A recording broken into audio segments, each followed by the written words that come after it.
അസ്സലാമു അലൈക്കും വറഹ്മത്തുള്ളാഹി വബറകാതുഹു. ബിസ്മില്ലാ വൽഹംദുലില്ലാ വസ്സലാത്തു വസ്സലാമു അലാ റസൂലില്ലാ വഅലാ ആലിഹി വസഹാബത്തിഹി വമൻ വാലാ വബഅദ്. സഹോദരന്മാരെ, സഹോദരികളെ, ഇമാം യഹ്യ ഇബ്നു ഷറഫ് അൻ-നവവിയുടെ അൽ അർബഊൻ അൻ-നവവിയ്യ എന്ന പേരിൽ വിശ്വപ്രസിദ്ധമായ മഹൽ രചന, അതുൾക്കൊണ്ട നബി സല്ലല്ലാഹു അലൈഹി വഅലൈഹി വസല്ലമ തങ്ങളുടെ ഹദീസുകൾ പഠിക്കുന്നതിന് വേണ്ടിയാണ് നമ്മൾ ഈ ഒരു വേദിയിൽ പഠിതാക്കളായി, ശ്രോതാക്കളായി, ഹദീസുകളുടെ സേവകരായി ഒത്തുകൂടുന്നത്. അല്ലാഹു സുബ്ഹാനഹു വ തആല ഈ ഒരു ശ്രമത്തെ നബി സല്ലല്ലാഹു അലൈഹി വസല്ലമ തങ്ങളോടൊപ്പം സ്വർഗത്തിൽ ഒത്തുകൂടാനുള്ള ഒരു പുണ്യമായി ഉപരിലോകത്ത് നമ്മളിൽ നിന്നെല്ലാം കബൂലാക്കുമാറാവട്ടെ. അൽ അർബഊൻ അൻ-നവവിയ്യയുടെ വിഷയം ഹദീസുകളാണ്. നബി സല്ലല്ലാഹു അലൈഹി വസല്ലമ തങ്ങളുടെ തിരുമൊഴികളും തിരുചര്യകളും. നബി സല്ലല്ലാഹു അലൈഹി വസല്ലമ തങ്ങളുടെ ഹദീസുകളെ കേൾക്കുന്ന, പഠിക്കുന്ന, പഠിപ്പിക്കുന്ന, ക്രോഡീകരിക്കുന്ന, തൽവിഷയത്തിൽ രചനകൾ നടത്തുന്ന, ഹദീസുകളുടെ വിഷയത്തിൽ വിവിധങ്ങളായ വിജ്ഞാനങ്ങൾ അവതരിപ്പിക്കുന്ന, ഹദീസുകളിൽ അതിൽ നെല്ലും പതിരും വേർതിരിക്കേണ്ടി വന്ന സന്ദർഭങ്ങളിൽ ആ മാർഗേണ ഹദീസുകളെ പ്രമാണങ്ങളായി സ്ഥിരീകരിച്ച് അതിൻ്റെ പ്രാമാണികത വ്യക്തമാക്കുന്ന വിഷയങ്ങളിലെല്ലാം അന്നു മുതൽ ഇന്നോളം മുസ്ലിമീങ്ങൾ, വിശിഷ്യ പണ്ഡിതന്മാർ അഹോരാത്രം പരിശ്രമിക്കുകയും പണിയെടുക്കുകയും ചെയ്തിട്ടുണ്ട്. അവരുടെ ആ പരിശ്രമപാതയിൽ പിൻഗാമികളാണ് നാം എല്ലാവരും എന്ന് നമ്മൾ ഓർക്കേണ്ടതുണ്ട്. അവരോളം സേവനങ്ങളിൽ, ശ്രമങ്ങളിൽ നമുക്ക് എത്താനാവില്ലെങ്കിലും നമ്മാൽ കഴിയുന്നത് നാം ശ്രമിക്കുകയാണ്. വള്ളിപുള്ളി വ്യത്യാസമില്ലാതെ അള്ളാഹു ഏകുന്ന വഹയിനെ നബി സല്ലല്ലാഹു അലൈഹി വസല്ലം തങ്ങൾ എത്തിച്ചു തന്നു. സഹാബത്ത് മുതൽ ഇങ്ങോട്ട് പ്രാമാണികർ, പണ്ഡിതർ അത് നമുക്ക് ഓതി തന്നു, എത്തിച്ചു തന്നു. അവരെല്ലാവരും തികഞ്ഞ കഠിനാധ്വാനികളായിരുന്നു ആ വിഷയത്തിൽ എന്നത് ഒരു ചരിത്ര യാഥാർത്ഥ്യമാണ്.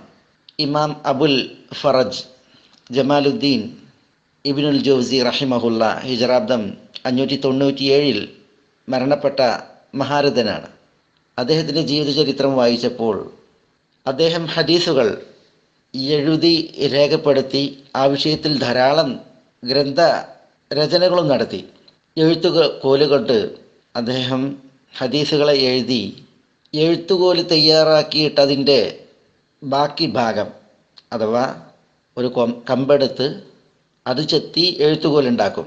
ശേഷിക്കുന്ന ഭാഗം, എഴുത്തുകോലിൻ്റെ അവശിഷ്ടം, അത് ശേഖരിച്ചു വച്ചിരുന്നു എന്നാണ്. ഇമാം ഇബ്നുൽ ജൗസി രോഗഗ്രസ്തനായി മരണാസന്നായി കിടന്നപ്പോൾ അദ്ദേഹം ആളുകളോട് വസിയ്യത്ത് ചെയ്തത്, എഴുത്തുകോലുണ്ടാക്കുമ്പോൾ അതിൽ നിന്ന് എടുത്തു വെച്ച ആ കഷ്ണങ്ങളെടുത്തായിരിക്കണം എന്നെ ജനാസ കുളിപ്പിക്കുവാനുള്ള വെള്ളം ചൂടാക്കേണ്ടത് എന്നാണ്. അദ്ദേഹത്തിൻ്റെ വസിയ്യത്ത് പ്രകാരം ആ അവശിഷ്ടങ്ങൾ എടുത്താണ് അദ്ദേഹത്തിനെ മയ്യത്ത് കുളിപ്പിക്കുവാനുള്ള വെള്ളം ചൂടാക്കിയത്. എന്നിട്ടും എഴുത്തുകോലുകളുടെ അവശിഷ്ടം ഇനിയും ബാക്കിയായിരുന്നു എന്നാണ് ചരിത്രത്തിൽ നമ്മൾ വായിക്കുന്നത്. ഇമാം ഇബ്നുൽ ജൗസിയുടെ. സഹോദരന്മാരെ, എന്താണ് ഈ ഒരു സംഭവം അറിയിക്കുന്നത്? ഹദീസുകൾ എഴുതുന്ന മാർഗേണ എത്രമാത്രം പരിശ്രമശാലിയായിരുന്നു ഇമാം ഇബ്നുൽ ജൗസി എന്ന് മനസ്സിലാക്കാനാണ്. മുഹമ്മദ് ഇബ്നു ഇസ്ഹാഖ് ഇബ്നു മന്ദ റഹിമഹുല്ല തൻ്റെ 20-ാമത്തെ വയസ്സിൽ ഹദീസ് പഠിക്കാൻ യാത്ര തിരിച്ചു എന്നാണ്. ആ പഠനയാത്ര നീണ്ട 45 വർഷം തുടർന്നു. അദ്ദേഹം ജന്മനാട്ടിലേക്ക് തിരിച്ചു വരുന്നത് ഹദീസുകൾ പഠിച്ച് പണ്ഡിതനായി, പ്രമുഖനായി അദ്ദേഹത്തിൻ്റെ 65-ാമത്തെ വയസ്സിൽ എന്നാണ്. 45 വർഷത്തെ നീണ്ട യാത്ര. അതിൽ പിന്നെയാണ് അദ്ദേഹം വിവാഹിതനായി, അദ്ദേഹത്തിന് സന്താന സൗഭാഗ്യവുമൊക്കെ ഉണ്ടായത് എന്ന് നമ്മൾ ചരിത്രത്തിൽ വായിക്കുന്നു. ഇമാം അഹ്മദ് ബിൻ ഹംബലിനോടൊരു ചോദ്യം, നിങ്ങൾ ബോധരഹിതനായിട്ടുണ്ടോ? അപ്പോൾ ഇമാം അഹ്മദ് ബിൻ ഹംബലിൻ്റെ മറുപടി, ഇമാം സുഫിയാൻ ബിൻ ഉയൈനയുടെ സദസ്സിലേക്ക് ആളുകൾ തിക്കും തിരക്കും കൂട്ടി വരുമായിരുന്നു. ആളുകളുടെ തിക്കും തിരക്കും അതിൽ അകപ്പെട്ട് ഞാൻ നിലത്ത് വീഴുകയും ബോധരഹിതനാവുകയും ചെയ്തിട്ടുണ്ട് എന്നാണ് ഇമാം സുന്ന അഹ്മദ് ബിൻ ഹംബൽ റഹിമഹുല്ല പറയുന്നത്. സഹോദരന്മാരെ, ചരിത്രങ്ങൾ ധാരാളമാണ്. ഇതുപോലത്തെ ചരിത്രങ്ങൾ ഒട്ടനവധിനിയാണ്. അത് പരത്തി പറയാനുള്ളൊരു അവസരമല്ല ഇത്. പക്ഷേ ഞാൻ ഇവിടെ ഉണർത്തുന്നത് ഹദീസുകൾ, സുന്നത്തുകൾ പഠിക്കുന്ന മാർഗേണ നമ്മുടെ പൂർവികരുടെ ത്യാഗങ്ങളുടെ ചില ചരിത്രങ്ങൾ മാത്രമാണ്. ഇന്ന് നമ്മളെ സംബന്ധിച്ചിടത്തോളം ഇതുപോലത്തെ യാത്രകൾ, ഇതുപോലത്തെ അധ്വാനങ്ങൾ, അവസ്ഥകൾ ഒന്നുമില്ല. എല്ലാം തരപ്പെടുത്തപ്പെട്ടിരിക്കുന്നു. ദൃശ്യമാധ്യമങ്ങൾ, ശ്രവ്യമാധ്യമങ്ങൾ ഏറെ അനുകൂലമാക്കപ്പെട്ടൊരു കാലഘട്ടത്തിൽ അനുഗ്രഹീതമായൊരു അവസ്ഥയിലാണ് നാം ഏവരും ഉള്ളത്. ഉള്ള അവസരങ്ങളെ നമ്മൾ യഥാവിധം ഉപയോഗപ്പെടുത്തിയാൽ മതി എന്നുള്ളതാണ്. മൻ സലക ത്വരീഖൻ യൽതമിസു ഫീഹി ഇൽമൻ സഹലല്ലാഹു ലഹു ബിഹി ത്വരീഖൻ ഇലൽ ജന്ന. നബി സല്ലല്ലാഹു അലൈഹി വസല്ലം തങ്ങൾ പറഞ്ഞു, ഇൽമ്, അറിവന്വേഷിച്ച ഒരാൾ ഒരു മാർഗത്തിൽ പ്രവേശിക്കുകയും അങ്ങനെ ആ മാർഗേണ അയാൾ ചരിക്കുകയും ചെയ്താൽ സ്വർഗത്തിലേക്കുള്ള അയാളുടെ വഴി അള്ളാഹു എളുപ്പമാക്കുമെന്നാണ്. ഇവിടെ മൻ സലക ത്വരീഖൻ എന്ന് പറഞ്ഞാൽ ഒരു മാർഗത്തിൽ പ്രവേശിച്ചാൽ എന്ന് പറഞ്ഞാൽ ജ്ഞാനമന്വേഷിച്ചുള്ള ഈ മാർഗം അത് മലമ്പാതകളോ റോഡുകളോ ചുരങ്ങളോ മരിപ്പറമ്പിൽ മണലാരണ്യത്തെ താണ്ടലോ കല്ലിൻ കീഴൂറിയ മലഞ്ചെരുവുകളിൽ യാത്ര പോകലോ കരയിലും കടലിലും വായുവിലും സഞ്ചരിക്കലോ മാത്രമല്ല. നമ്മളുടെ മുമ്പിലുള്ള മാധ്യമങ്ങൾ, ഈ സൈബർ യുഗത്തിൽ, ഇൻ്റർനെറ്റിൻ്റെ സാന്നിധ്യത്തിൽ നമുക്ക് എത്രയെത്ര വഴികളാണ് തുറക്കപ്പെട്ടിരിക്കുന്നത്, എത്രമാത്രം വഴികളാണ് തരപ്പെടുത്തപ്പെട്ടിരിക്കുന്നത്. അതൊക്കെയും ജ്ഞാനമന്വേഷിച്ച് വഴിയിൽ പ്രവേശിക്കുക എന്ന് പറഞ്ഞ ആ മാർഗങ്ങളിൽ വരും എന്ന് പണ്ഡിതന്മാർ ഉണർത്തിയിട്ടുണ്ട്. ഇവിടെ നമ്മൾ തിരുചര്യകളെ പഠിക്കാനാണ് ഒത്തുകൂടുന്നത്. ഏറ്റവും വിശിഷ്ടമായ വിജ്ഞാനമാണ് നബി സല്ലല്ലാഹു അലൈഹി വസല്ലം തങ്ങളുടെ ഹദീസുകൾ. നംബറല്ലാഹു ഇംറഅൻ സമിഅ മഖാലതി ഫവഅഹ ഫഅദ്ദാഹ കമാ സമിഅഹ.